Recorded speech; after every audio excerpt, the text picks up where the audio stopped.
83,5 года колонии и 170 тысяч рублей штрафа. В Бресте вынесли приговоры по нашумевшему пинскому делу. Всего по нему проходило 14 политзаключенных. Почти все они получили сроки от 5,5 до 6,5 лет колонии усиленного режима. В списке осужденных имеется также мать двоих несовершеннолетних детей Елена Мовшук. Напомню, что буквально пару недель назад в своем последнем слове женщина просила судью не отправлять ее за решетку, так как на свободе ее ждут дети. И известный штамповщик политических дел Евгений Бреган сделал Елене одолжение и не отправил ее в колонию усиленного режима, а лишь на 6 лет в колонию общего режима. Женщина также заявляла на суде, что не выдержит от происходящего и повесится. Мужа Елены тоже осудили на 6,5 лет.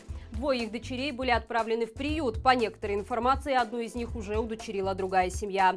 Всего по пинскому делу проходило 109 потерпевших силовиков, которым осужденные в ночь с 9 на 10 августа якобы принесли моральное страдание, страх и тревогу. Надеемся, что теперь, когда все опасные преступники упрятаны за решетку, представители так называемой власти будут спать спокойно.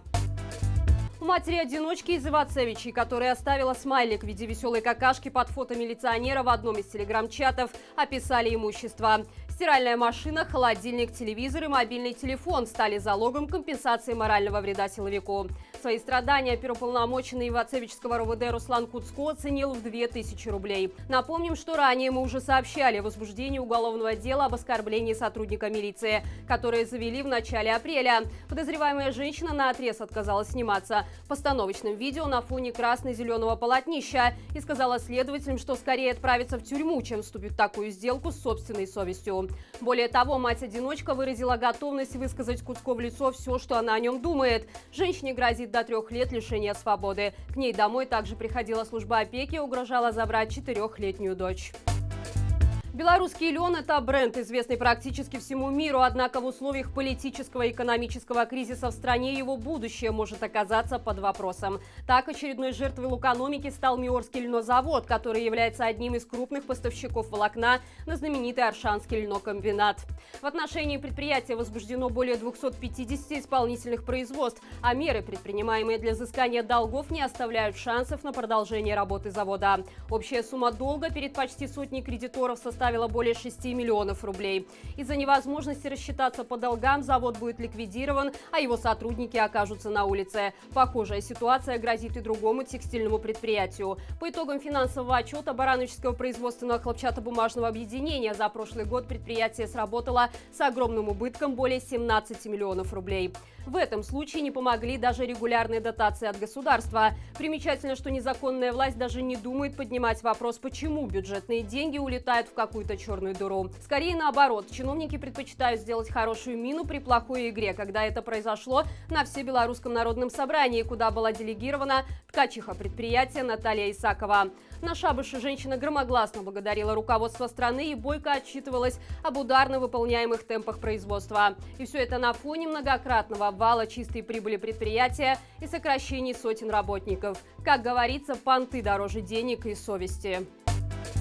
Чиновники опубликовали данные об увольнениях за первый квартал текущего года. Оказалось, что ситуация в стране катастрофическая. За всего 3 месяца с крупных и средних предприятий страны было уволено более 143,5 тысяч человек, а принято 131 700. Это значит, что без занятости осталось почти 12 тысяч белорусов. На рынке труда есть такой показатель, как коэффициент замещения уволенных работников принятыми. Он отражает, сколько людей было принято на работу взамен каждых 100 уволенных. Если коэффициент больше 100%, то имеет место чистый приток кадров. Если меньше, то отток. Так вот, за первые 3 месяца 2021 года коэффициент замещения составил всего 91,8%. Это худший показатель, чем в прошлом году, но и тогда коэффициент не был равен 100%. Однако Минск был лучшим по этому показателю среди всех территорий страны, а в этом году столица заняла последнее место. Наибольшее количество увольнений наблюдается в Лекпроме. Для этой отрасли также характерны довольно низкие зарплаты. В бюджетном секторе тоже не все просто. Массовые увольнения наблюдаются в сфере образования, здравоохранения и среди социальных работников. Чаще всего причиной для увольнения являются прогулы и нарушение трудовой дисциплины. Однако все мы прекрасно помним, как в последние месяцы людей увольняли за участие в протестных акциях, за сутки по народной статье 24-23 за участие в забастовках.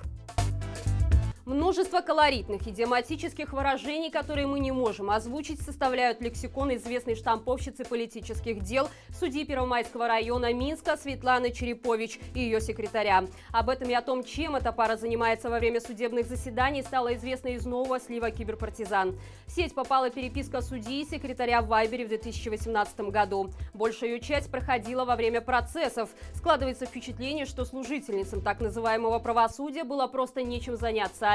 И они развлекали себя как могли, обсуждая прокуроров, адвокатов и собственную личную жизнь. В слитых записях сотни сообщений. Очевидно, что у судьи уже давным-давно были подготовлены и лежали на столе приговоры, а все происходящее на заседаниях являлось не более чем имитацией правосудия. Рекомендуем нашим зрителям совершеннолетнего возраста в телеграм-канале «Киберпартизан» ознакомиться с перепиской, чтобы узнать истинное лицо судебной системы нашей страны. Отметим, что по данным проекта «Гражданский контроль судебной системы» на счету у Светланы Черепович в совокупности почти 1000 суток административных арестов и около 30 тысяч рублей штрафов по политическим делам. А после так называемых президентских выборов она осудила 3 политзаключенных. Все они получили сроки от 2 до 3 лет домашней химии. Ситуационно-аналитический центр объявил 1 мая днем прогулок и призвал свободных белорусов прогуляться. Жителям столицы предложили парк Победы, гомельчанам парк Дворцово-паркового ансамбля, а жителям Могилева парк Подниколья. Весь список мест мы оставим в описании к этому видео. Время сбора назначено на 15:00. Кроме того, Фонд спортивной солидарности назвал субботу днем семейных игр и соревнований, поэтому прогулки в парках с легкостью можно превратить в активный отдых. А вечером в 17:00 не забывайте присоединиться к нашему прямому эфиру, где мы с интересными спикерами обсудим все самое важное за неделю. Всем отличного отдыха и живе Беларусь!